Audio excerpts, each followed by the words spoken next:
terjadi di waktu sebelumnya. Kemudian yang selanjutnya harus perhatikan juga oleh para calon pekerja migran itu adalah proses nanti di sana itu dia harus ikut, kalau kita bilang sih harus ya, tapi ya faktanya memang mungkin agak sulit di beberapa negara untuk ikut aktif berorganisasi, berkomunitas, berserikat lah dengan teman, dengan sesama pekerja migran.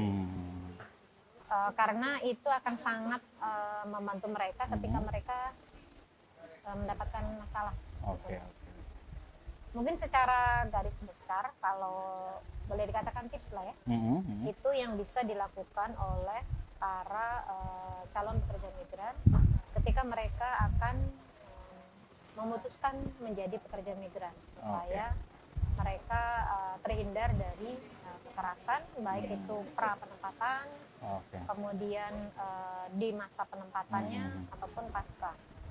Nah, kalau di Cirebon kan ada tuh Mas, sekarang informasi-informasi itu kita mengajak masyarakat juga untuk datang sendiri ketika mereka ingin jadi CPN itu.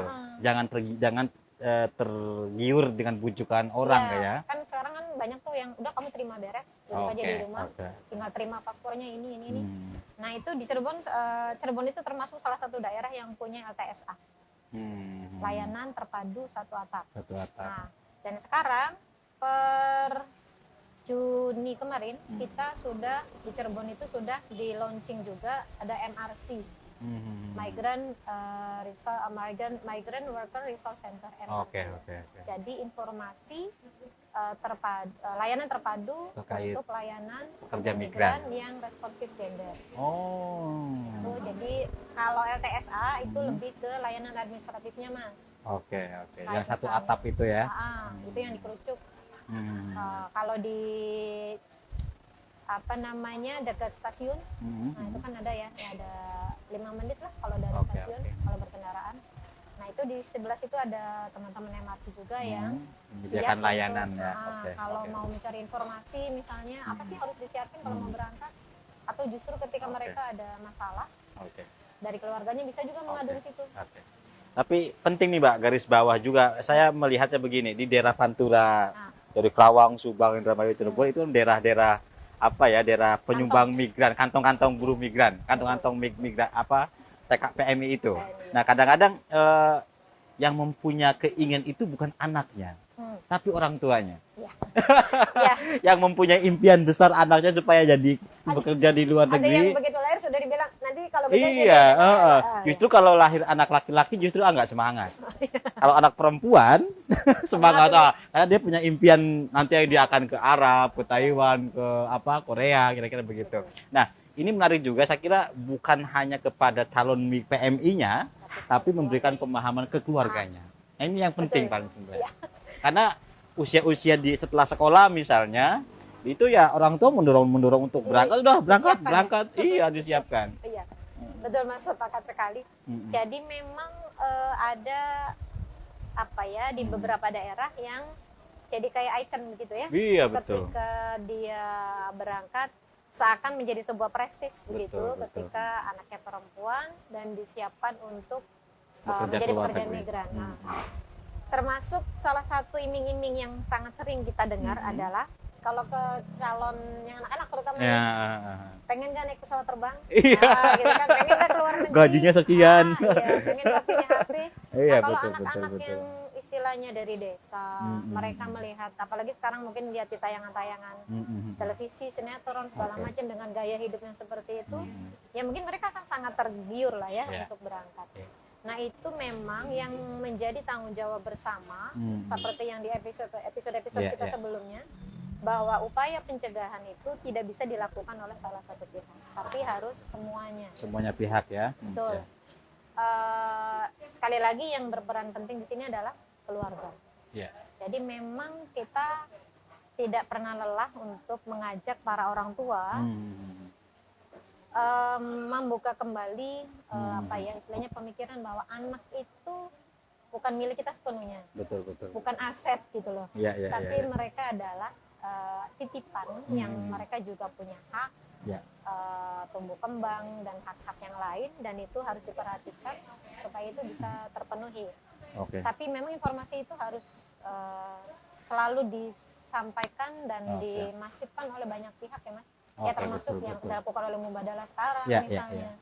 Ini bagian dari upaya itu ya. Itu. Karena kan memang kalau yang menyampaikan hanya satu orang, yang harus mendengarkan itu sekian telinga, nggak akan efektif. Tapi kalau yang berbicara semakin banyak orang, saya kira itu akan sangat membantu. Mungkin kita diberkahi dengan teknologi sekarang. Betul.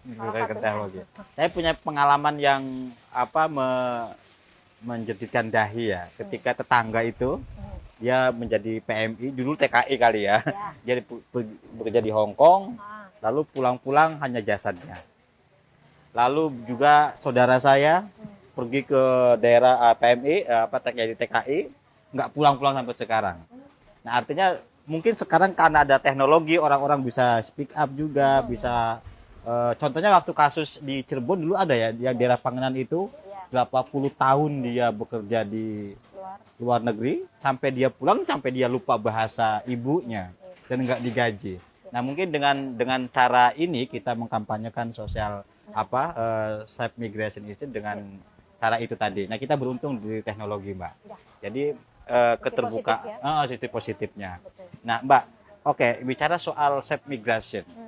Nah di Balkis sendiri apa sih yang sering masuk aduan-aduan di Balkis Mbak? Kalau terkait pekerja migran, satu lost contact ya. Lost contact. Kemudian yang kedua gaji yang tidak dibayar.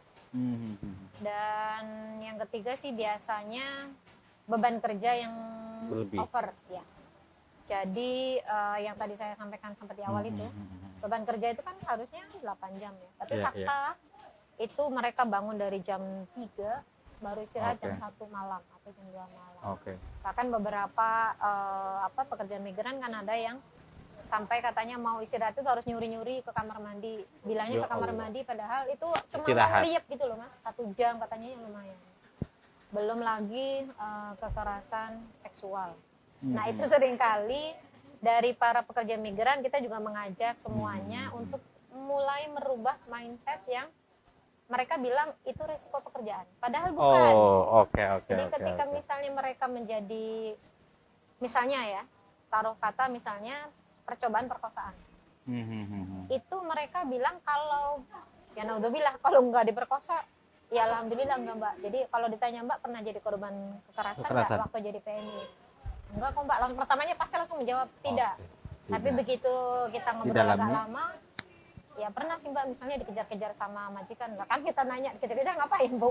Terus ya biasalah Mbak, begitu resiko pekerjaan kita kan begitu. Jadi mereka menganggap itu resiko gitu loh. Mindsetnya resiko ya. Padahal kan itu kekerasan dan mereka tidak berani speak up bahwa mereka pernah menjadi atau melapor, jangankan melaporkan ya. Bercerita aja mereka nggak ada kepikiran karena mereka menganggap itu bukan kekerasan. Nah itu juga itu resiko anggapannya. Mereka masih banyak yang menganggap itu resiko. Jadi kita ingin mengajak semuanya mulai memahami hak-haknya, sehingga ketika mereka menjadi korban itu mereka berani speak up. Nah itu penting tadi di poin-poin berserikat dengan komunitas. Jadi kalau dengan sesama kan mereka bisa sharing, dan satu sama lain yang punya pengalaman lebih banyak kan bisa menyampaikan, oh kamu berarti mengalami kekerasan, kamu bisa lapor ke sini atau kamu bisa mendapatkan layanan apa. Itu menarik. Mbak, minum dulu Mbak, ini kopi dari hidroponik kebun jambu ini. Alhamdulillah banget ya. Kita mantap ini. Menyuarakan sesuatu yang kembali ke alam. Kembali ke alam. Mbak. Ngomong-ngomong Safe Migration ini tertarik juga ini karena memang sampai sekarang wilayah kantong-kantong migran itu banyak juga. Banyak. Cirebon itu tertinggi kedua ya di Jawa Barat. Apa di Indonesia? Indonesia ketiga. Indonesia ketiga. Menarik. Nah, tapi sekarang lebih mungkin ada negara-negara tertentu yang dia ada komunitas gitu loh, Mbak.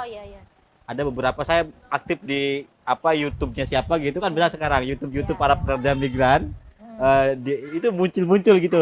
Ya ngapain hari ini? Iya. Itu saya kira penting juga ya begitu Mbak ya. Di beberapa negara kan memang sudah ada yang terutama mungkin yang kawasan Asia ya.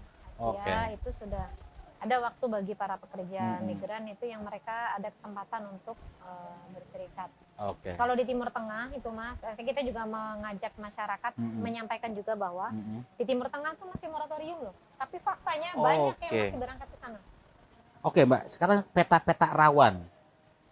Tadi kan di Asia lebih perlindungannya lebih itu ya, lebih baik lah, terbuka ya. Dan itu lalu di daerah wilayah Timur Tengah yang tadi masih moratorium, dan itu sangat banyak sering terjadi ya kekerasan di daerah. Karena yang pertama kita kan dari 2015 kalau tidak salah itu sudah moratorium untuk pemberangkatan pencabutan izin. Tapi prakteknya masih banyak yang berangkat ke Irak, ke Dubai, ke Qatar, itu masih banyak. Dengan misalnya alasan ada call visa itu ada permintaan dari sana nih. Iya, dipanggil lagi gitu ya.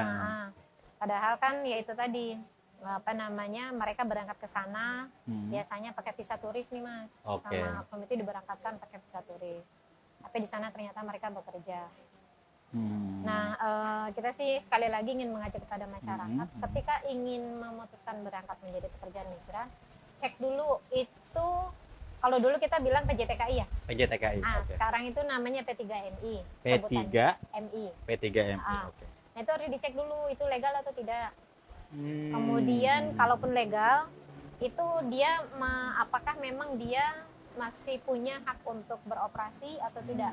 Karena ada yang legal tapi memang mereka itu ada kalau di perizinan tuh ada kayak haknya ada yang ditunda karena misalnya mereka bermasalah dalam penempatan pekerja migran.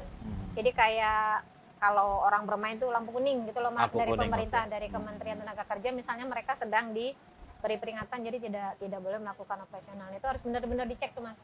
Nah, data itu kan kadang-kadang nggak diketahui oleh masyarakat. Bahkan kadang-kadang pemerintah desa juga nggak punya loh Mas.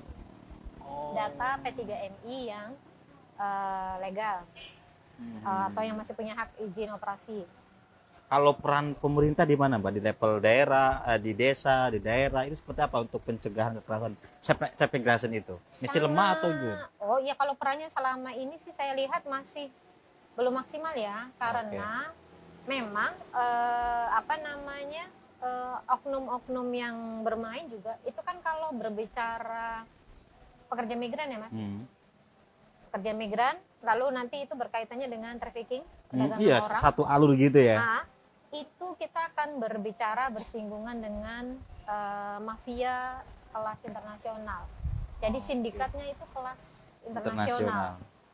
Dan itu kita memutus mata rantainya itu harus dari bawah, sangat susah. Jadi ada orang-orang yang bermain di belakangnya itu yang memang powernya ketika satu kena langsung ditutup. Langsung diputus. Ketika satu kena langsung diputus. Sehingga untuk nyampe ke atas itu akan susah sekali.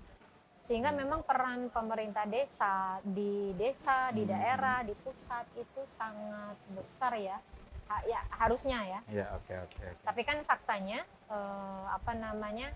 masih banyak yang bermain di level bawahnya itu, di grassroots-nya. Itu celah-celah kosongnya itu banyak dimanfaatkan oleh oknum. Kalau di kita kan sponsor ya Mas. Ya, sponsor atau calo gitu ya. Karena memang mereka memanfaatkan, mereka kan pakai sistem pasar kayak online begitu. Jadi misalnya sudah kamu tinggal duduk di rumah. Iya, betul. Berkas datang. Nggak usah datang repot kemana-mana. Kalau orang desa kan mikirnya, contoh kasus deh misalnya kantor layanannya ada di pusat kota. Nah mereka ada di daerah border. Udahlah saya repot mau kesananya lagi jagain anak, durung masak, durung di pasar gitu kan Mas ya. Nah itu kan karena ketika ada tawaran, udah kamu gak usah kemana-mana, nanti suratnya jadi, paspornya nunggu jadi. Panggilan aja. Nunggu panggilan. Ya itu kan pasti mereka akan memilih itu. Padahal resiko untuk data dipalsukan atau misalnya datanya tidak tercatat di desa, banyak loh Mas yang pemerintah desa juga tidak tahu berapa sih warganya yang jadi pekerja migran. Iya betul. Atau misalnya berapa orang yang ke Malaysia, berapa yang ke Hong Kong, berapa yang ke Taiwan. Itu kan harusnya dipegang ya oleh pemerintah desa. Iya. Menarik ini. Ya, merinding saya. Iya, karena itu sudah bicara kasus internasional. Kalau Iya, berbicara dan perjanjian itu terjadi di keluarga saya. Dampak-dampak tadi ya.